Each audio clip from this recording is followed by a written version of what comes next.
यो people, good morning, good evening, good afternoon. जो video देख रहे हैं उन सबके लिए कैसे हैं सब लोग? बेटर ओके, एक बार फिर से स्वागत है आप सबका हमारे नए लेक्चर में। कल आज की क्लास के अंदर हम लोग जो है वो करने वाले हैं चैप्टर नंबर 1 जो था हमारा इंडियन फाइनेंशियल सिस्टम, उसके ओवरव्यू के बारे में। तो अभी तक उसके ऊपर हम 2 लेक्चर लगा चुके हैं। फर्स्ट लेक्चर के अंदर हम लोगों ने पढ़ा इंडियन फाइनेंशियल सिस्टम है क्या। सेकंड लेक्चर के अंदर हम लोगों ने उसके कंपोनेंट स्टार्ट किए थे, जिसके अंदर हम लोगों ने जो है वो लास्ट क्लास में ओवरव्यू लिया था अपने इंडियन फाइनेंशियल मार्केट का। क्योंकि जो हमारा इंडियन फाइनेंशियल सिस्टम है उसके अंदर बेसिकली कंपोनेंट कितने, उसके अंदर 4 कंपोनेंट थे। एक था हमारा इंडियन फाइनेंशियल मार्केट, ठीक है। मार्केट के अंदर कौन होता है? फाइनेंशियल इंस्टीट्यूशंस होते हैं। एक तो फाइनेंशियल मार्केट हो गया, एक फाइनेंशियल इंस्टीट्यूशन है। किसमें डीलिंग किया है? फाइनेंशियल इंस्ट्रूमेंट्स के अंदर, और फिर होता है फाइनेंशियल सर्विसेज। तो टोटल मिला के 4 कंपोनेंट है जो अपने को एग्जाम के लिए जो है वो पढ़ के जाने हैं, जो हमारे इंडियन फाइनेंशियल सिस्टम में होते हैं। तो अभी तक एक कंपोनेंट हम लोग पढ़ चुके थे जो था हमारा इंडियन फाइनेंशियल मार्केट, जिसका चैप्टर नंबर 5 में तो हम पूरी डिटेल के अंदर पढ़ेंगे 7 लेक्चर लगा के। अभी तो हम लोग जो है वो पढ़ रहे हैं इंडियन फाइनेंशियल सिस्टम का ओवरव्यू के बारे में। तो अभी ओवरव्यू ले रहे हैं। अब ये जो आज की क्लास के अंदर हम पढ़ने वाले हैं वो है जी क्या अपना, वो है फाइनेंशियल इंस्टीट्यूशन।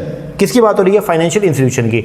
इसके ऊपर पूरा का पूरा चैप्टर नंबर 6 है अपना, जिसके ऊपर कम से कम 4 से 5 लेक्चर, 4 to 5 लेक्चर हम उसके ऊपर लगाएंगे, ठीक है। लेकिन अभी क्या करना है? अभी ओनली ओवरव्यू लेना है। अभी तो ओवरव्यू है और वहां पे जाके डिटेल में स्टडी करेंगे कि बेसिकली फाइनेंशियल इंस्टीट्यूशन के अंदर क्या कुछ आता है। बट अभी तो हम चैप्टर नंबर 1 कर रहे हैं, तो आइए ओवरव्यू लेते हैं। देखिए, फाइनेंशियल मार्केट होती है अपना, मैंने लास्ट क्लास के अंदर आपको बताया, फाइनेंशियल मार्केट के अंदर बेसिकली आपकी जो है वो कैपिटल मार्केट भी थी और आपकी मनी मार्केट भी थी, ठीक है। फिर कैपिटल मार्केट के अंदर आपको मैंने बताया एक आपका प्राइमरी मार्केट है, एक आपका स्टॉक मार्केट है, ठीक है। तो वो जो कैपिटल मार्केट है या जो भी मनी मार्केट है, बोले तो ओवरऑल जो आपका फाइनेंशियल स्ट्रक्चर के अंदर आने वाली फाइनेंशियल मार्केट है, उस फाइनेंशियल मार्केट में जो रोल प्ले करता है, जो पैसे का लेन देन करवाने का काम करता है, वो करते हैं आपके फाइनेंशियल इंस्टीट्यूशंस।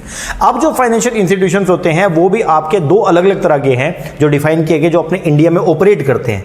कुछ फाइनेंशियल इंस्टीट्यूशन जो है वो ऐसे हैं जो बैंकिंग इंस्टीट्यूशंस है, ठीक है, और कुछ फाइनेंशियल इंस्टीट्यूशंस ऐसे हैं जो नॉन बैंकिंग नेचर के इंस्टीट्यूशंस हैं। तो अपने को जो है वो एक एक करके उनके बारे में जो है वो चर्चा करनी पड़ेगी। चलो हम लोग शुरुआत करते हैं। व्हाट इज द मीनिंग को पहले तो बात करते हैं फाइनेंशियल इंस्टीट्यूशन क्या।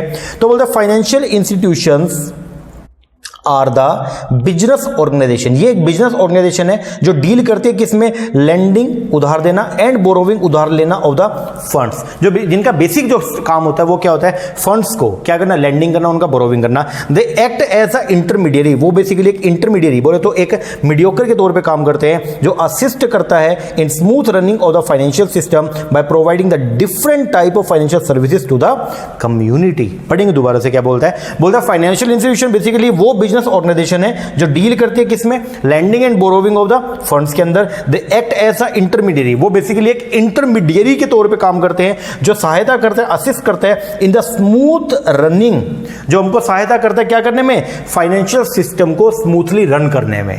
क्योंकि देखो, अगर फंड्स का क्राइसिस रहेगा, अगर पैसे की कमी रहेगी, तो सिस्टम कभी भी ढंग से जो है वो ऑपरेट नहीं हो पाएगा। तो पैसा पूरी तरह से फ्लो करता रहे, ठीक है, बिना किसी इंटरप्शन के, तो उसके लिए आते हैं हमारे फाइनेंशियल इंस्टीट्यूशंस, जो बेसिकली क्या करते हैं? इकोनॉमी के अंदर जो है वो फंड्स को इंजेक्ट करते हैं। जब फंड्स इकोनॉमी में इंजेक्ट होगा तो वो रोल ओवर करता जाएगा, ठीक है। तो जिससे कभी भी जो है वो क्या बीच में इंटरप्शन अराइज नहीं होगा। तो स्मूथली काम फाइनेंशियल जो स्ट्रक्चर है हमारा, फाइनेंशियल स्ट्रक्चर को स्मूथली रन करने के लिए फाइनेंशियल इंस्टीट्यूशंस आते हैं, जो कंट्री के अंदर जो है वो फंड्स को क्या करते हैं? इंजेक्ट करने का काम करते हैं। आगे, और वो अलग अलग तरह की फाइनेंशियल सर्विसेज जो है वो कम्युनिटी को प्रोवाइड करते हैं। चलो जी, financial institution perform the activity of the mobiliser.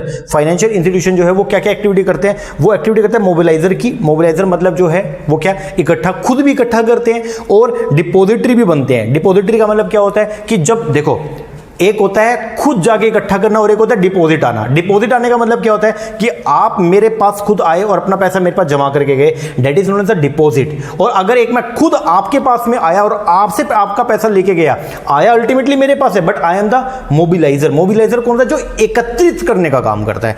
तो ये जो फाइनेंशियल इंस्टीट्यूशंस होते हैं ये क्या करते हैं? अलग अलग लोगों से जो है, जो उनके पास में सेविंग पड़ी है, जो पैसा पड़ा है, उनको क्या करते हैं? मोबिलाइज करने का काम करते हैं बेसिकली। सरप्लस जो सेविंग होती है, जो फालतू पैसा पड़ा होता है ऑफ द यूनिट्स, उसको मोबिलाइज इकट्ठा किया जाता है बाय द फाइनेंशियल इंस्टीट्यूशन के द्वारा, बाय एलोकेट, और बाद में उसको एलोकेट किया जाता है into the productive business activity में। Consultation services are also provided by the financial institution to the entrepreneurs, business firm and the government on the different critical issue ranging from restructuring to the diversification policy. These institutions are those business organisation, ये institution basically वो business organisations होती हैं जो deal करती हैं in lending and borrowing of the fund. तो ये जो फाइनेंशियल इंस्टीट्यूशन है, ये एक ऐसे बिजनेस ऑर्गेनाइजेशन है जो बेसिकली डील करते हैं किसके अंदर, लेंडिंग एंड बोरोविंग में। आगे अब टाइप ऑफ फाइनेंशियल इंस्टीट्यूशन कौन कौन से हैं? फाइनेंशियल इंस्टीट्यूशन दो तरीके के हैं, आप बुक के अंदर देखिएगा, एक है आपका बैंकिंग इंस्टीट्यूशन और एक है कौन सा, नॉन बैंकिंग।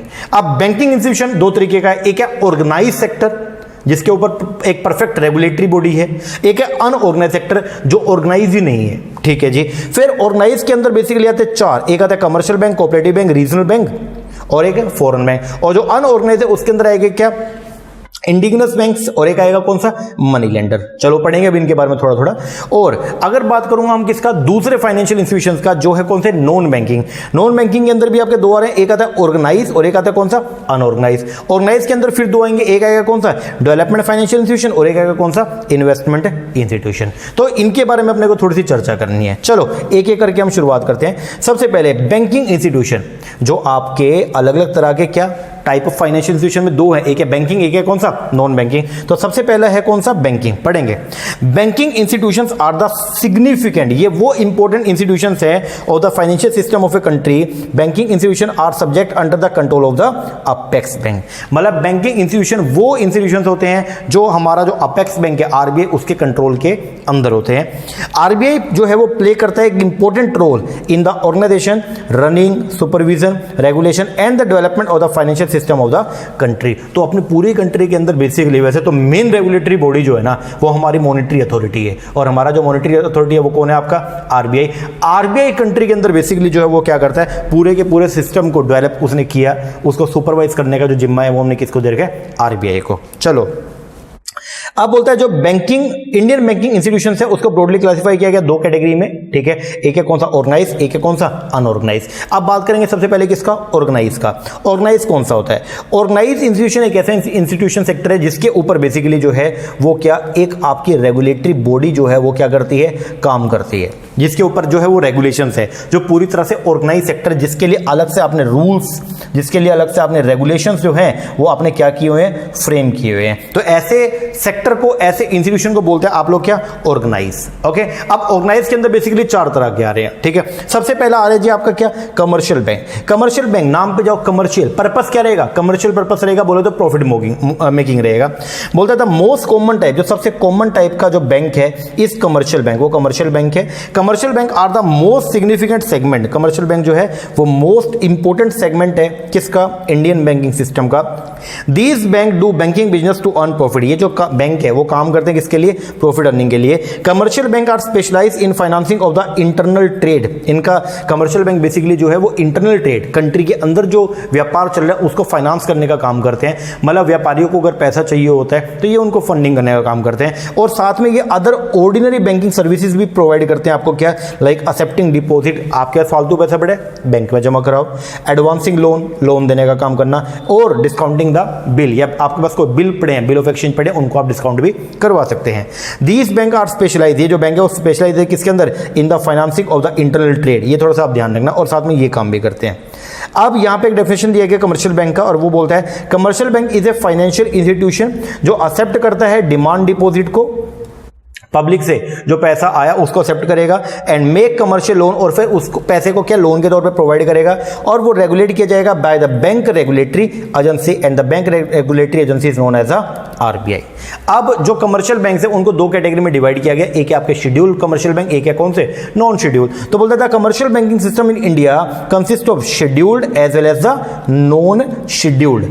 अब कौन सा बैंक शेड्यूल है, कौन सा नॉन शेड्यूल है, तो उसके लिए आरबीआई ने क्राइटेरिया दिया, आरबीआई ने बोल दिया, आरबीआई ने एक लिस्ट बना रखी है, ठीक है, उसमें सेकंड शेड्यूल बना रखा है, जो भी बैंक, जिस भी बैंक का नाम आरबीआई के सेकंड शेड्यूल के अंदर क्या प्रिस्क्राइब किया गया है वो सारे शेड्यूल कमर्शियल बैंक्स हैं, और इसके अलावा जो भी बैंक है वो सारे कौन से होंगे, नॉन शेड्यूल। जनरली अपने इंडिया के अंदर जो भी बैंक ऑपरेट हो रहे हैं वो सारे के सारे कौन से आपके शेड्यूल्ड कमर्शियल बैंक्स हैं। तो बोलता है according to RBI act 1934 a schedule bank is that bank. Schedule bank एक वो बैंक है which has been include in the second schedule, जो second schedule of the RBI के अंदर उसको इनकॉर्पोरेट किया गया, या सेकंड शेड्यूल ऑफ आरबीआई के अंदर जिसको प्रिस्क्राइब्ड किया गया है।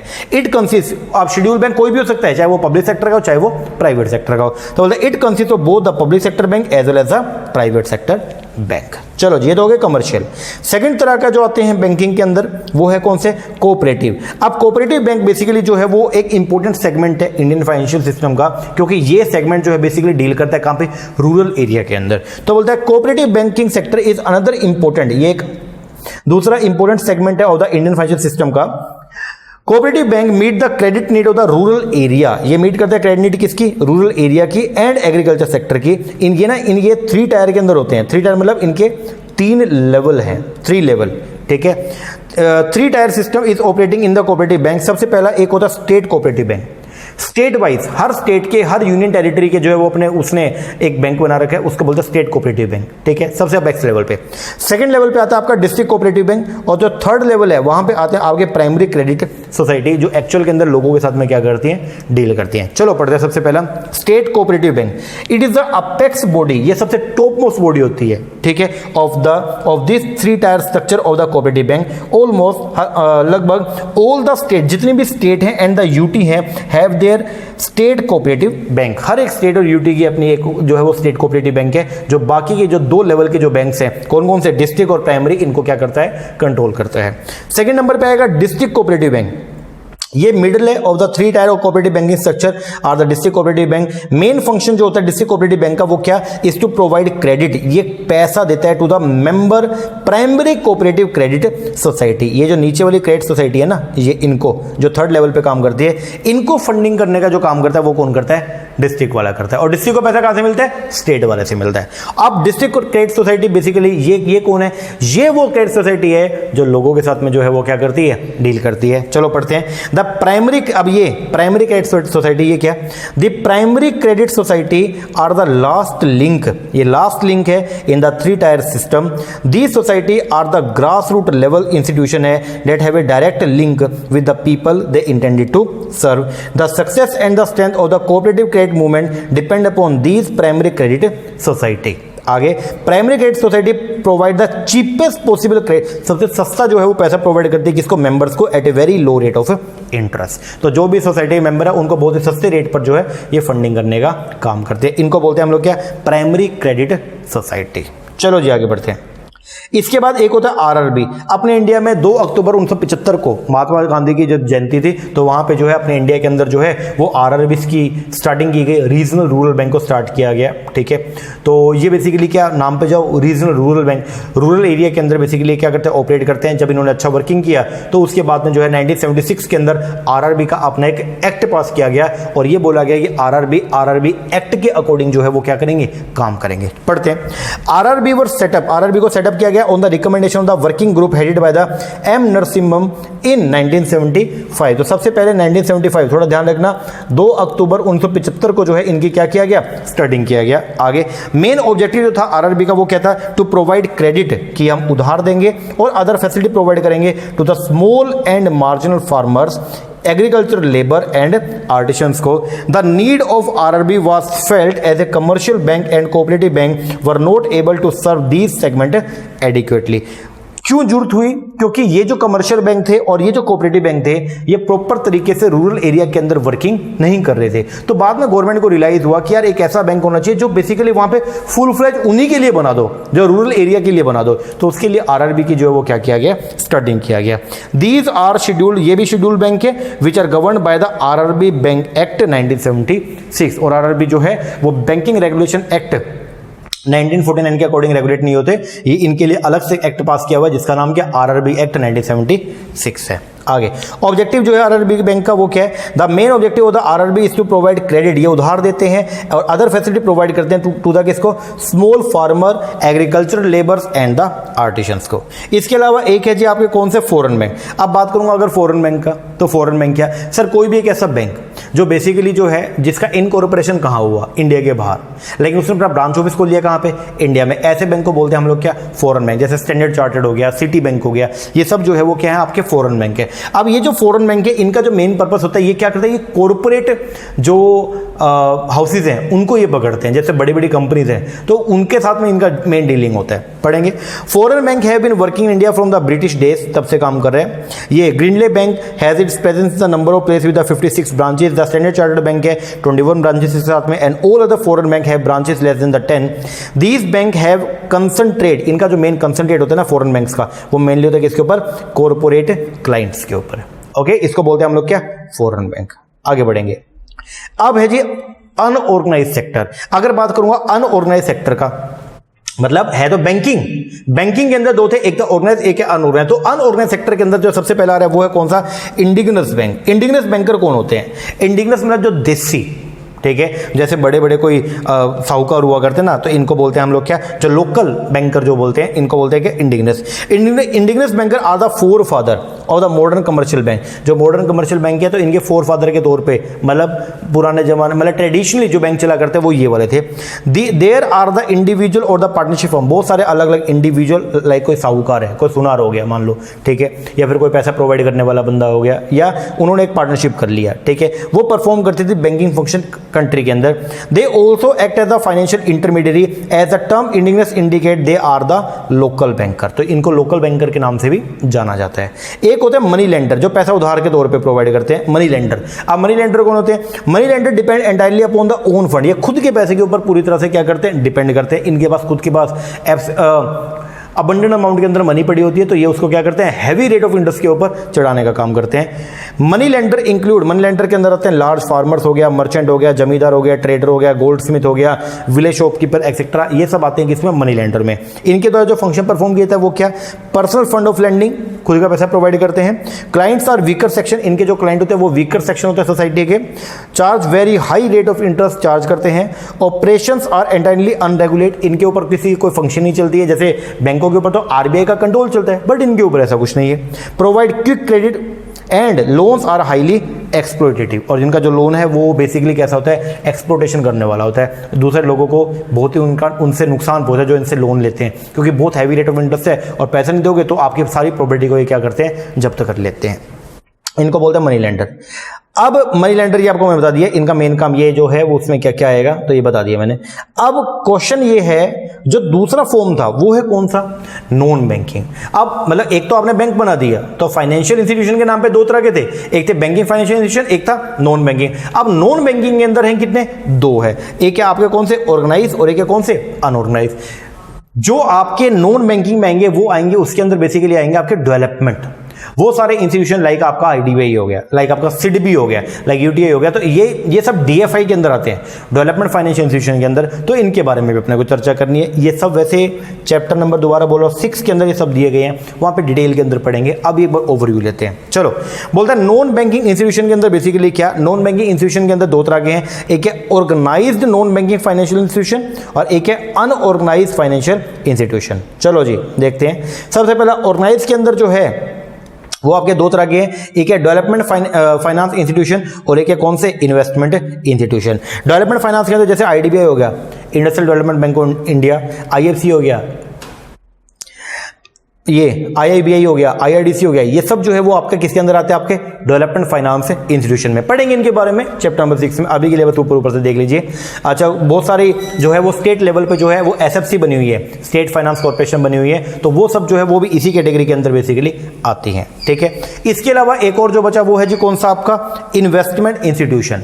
अब अगर बात करूंगा इन्वेस्टमेंट इंस्टीट्यूशंस का, तो ये कौन से हैं, इन्वेस्टमेंट इंस्टीट्यूशंस वो होते हैं जिनका मेन काम जो है वो क्या होता है, वो कॉर्पोरेट सेक्टर के अंदर ये क्या करते हैं, इन्वेस्टमेंट करने का काम करते हैं। अब ये क्या, इन्वेस्टमेंट इंस्टीट्यूशन इंक्लूड्स वो सारे फाइनेंशियल इंस्टीट्यूशन लाइक LIC हो गया, GIC हो गया, बहुत सारे म्यूचुअल फंड हो गए जो लोगों से उनकी सेविंग को क्या करते हैं, इकट्ठा करते हैं पब्लिक एट लार्ज से through the different scheme and invest करते हैं their fund in the business corporation and the government security, और उनके पैसे को जो है वो यहाँ पे क्या करते हैं, इन्वेस्ट करने का काम करते हैं। इनको बोलते हैं हम लोग क्या, इन्वेस्टमेंट इंस्टीट्यूशन। तो ये क्या करते हैं, ये रिसोर्सेज का पूल बनाते हैं, ठीक है, लोगों से पैसे इकट्ठा करेंगे और फिर इसको कॉर्पोरेट सेक्टर के अंदर क्या करेंगे, इन्वेस्ट करेंगे।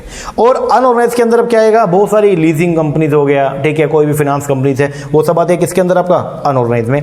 These institution are the hire purchase, जो उधार के ऊपर जो है वो सामान प्रोवाइड करते हैं। And the consumer finance company, बहुत सारी खुली, जैसे बजाज फाइनेंस हो गया ये, अच्छा कोई बहुत सारी leasing company, housing finance company हो गया, फैक्टरिंग कंपनीज हो गया, क्रेडिट रेटिंग एजेंसीज हो गया, मर्चेंट बैंकिंग कंपनी हो गया, ये सब आपके आते हैं किसके अंदर, अनऑर्गेनाइज फाइनेंशियल इंस्टीट्यूशंस के अंदर। तो ये सारे फाइनेंशियल इंस्टीट्यूशंस है जो अपने इंडिया के अंदर जो है वो क्या करते हैं, फाइनेंशियल सर्विसेज प्रोवाइड करने का काम करते हैं और फाइनेंशियल जो सेक्टर है उसको क्या करते हैं, परफेक्टली काम करवाने में, उसके स्मूथ वर्किंग के अंदर क्या करते हैं, हेल्प करते हैं। तो आज की क्लास के अंदर हम लोगों ने बेसिकली जो है वो पढ़ा है किसके, फाइनेंशियल इंस्टीट्यूशंस के बारे में, जिसके अंदर हम लोगों ने ये देख लिया कि फाइनेंशियल इंस्टीट्यूशन दो तरह के हैं, एक है अपने कौन से, बैंकिंग, एक है कौन सा, नॉन बैंकिंग। बैंकिंग के अंदर दो हैं, एक है आपके ऑर्गेनाइज, एक है कौन सा, अनऑर्गेनाइज। ऑर्गेनाइज के अंदर आपके 4, कमर्शियल, कोऑपरेटिव, रीजनल और फॉरेन, और जो आपके अनऑर्गेनाइज है उसके अंदर 2, एक है इंडिजिनस और एक है कौन सा, मनी लेंडर। फिर जो आपके नॉन बैंकिंग फाइनेंशियल इंस्टीट्यूशंस है इनके अंदर आपके जो है वो 2 हैं, एक है कौन से आपके रेगुलेटेड और एक है कौन सा, नॉन रेगुलेटेड। और जो रेगुलेटेड और नॉन रेगुलेटेड का हमने यहाँ पे वो किया, मतलब एक ऑर्गेनाइज और एक अनऑर्गेनाइज, और ऑर्गेनाइज के अंदर आपके 2 हैं, एक है डेवलपमेंट और एक है कौन सा आपका, इन्वेस्टमेंट, और एक है कौन सा आपके, अनऑर्गेनाइज। तो ये वाला सारा टॉपिक अपना हो गया कंप्लीट। अब इसके बाद में हम लोग जो है वो पढ़ेंगे फाइनेंशियल इंस्ट्रूमेंट्स के बारे में, फिर एक टॉपिक और रह गया और चैप्टर ये भी हो जाएगा, ये भी क्या हो जाएगा, फिनिश हो जाएगा। ओके हाँ जी, अभी ना हम लोग इंडियन फाइनेंशियल सिस्टम में क्या कुछ आता है उसका हम ओवरव्यू ले रहे हैं। जब आप इसको आगे के जब टॉपिक पढ़ेंगे ना तो आपको समझ में आएगा कि इस चैप्टर की वेटेज क्या है, क्योंकि सारा का सारा आगे के जितने चैप्टर्स हैं उनमें यही सब आएगा, सारा बैंकिंग और सारा नॉन बैंकिंग वो सब इसी का पार्ट है बेसिकली। ओके हाँ जी, चलो ये हो गया अपना चैप्टर खत्म। लेक्चर कैसा लगा कमेंट करके जरूर बताइएगा, अच्छा लगा अच्छा कमेंट कीजिएगा, कोई कमी लगी है तो वो भी बताइएगा। और अगर आप भी दिसंबर 2020 के अंदर जो एंटी नेट का पेपर होना उसका प्रिपरेशन कर रहे हैं तो उसके लिए आप हमारा ऑनलाइन बैच ले सकते हैं। हमारे ऑनलाइन बैच के अंदर हम लोग प्रोवाइड करते हैं paper number 1 as well as paper number 2 दोनों के स्टडी मटीरियल हार्ड कॉपी में। जैसे बैंकिंग पढ़ रहे हैं तो ये हमारा बैंकिंग का स्टडी मटीरियल हो गया, ये आपके होम एड्रेस पे जो है हम लोग प्रोवाइड करेंगे, ठीक है, ये आपके घर पे आएगा। इसमें सब चीज़ हमने जो है वो लिख रखी है, A to Z चीज़ को हमने इसमें कवर किया हुआ है। तो जो मैं स्टडी मेट यहाँ पे रेफर करता हूँ, जो मैं आपको यहाँ पे दिखाता हूँ वही का वही सब इसके अंदर दिया हुआ है, ठीक है। तो आपको कोई नोटिंग करने का रिक्वायरमेंट ज़्यादा नहीं है। प्लस में आपको मिलेगा सारे के सारे वीडियो लेक्चर, जैसे ये वीडियो लेक्चर है इसी तरीके से। प्लस में आपको मिलेगा रिवीजन करने के लिए रिवीजन की ऑडियो। तो अगर आप इंटरेस्टेड हैं तो आप हमारा जो ऑनलाइन बैच है उसको भी ले सकते हैं। ओके हाँ जी, चलो इतना कीजिए, बाकी करते हैं हमारे नेक्स्ट सेक्शन में। तब तक के लिए थैंक यू वेरी मच।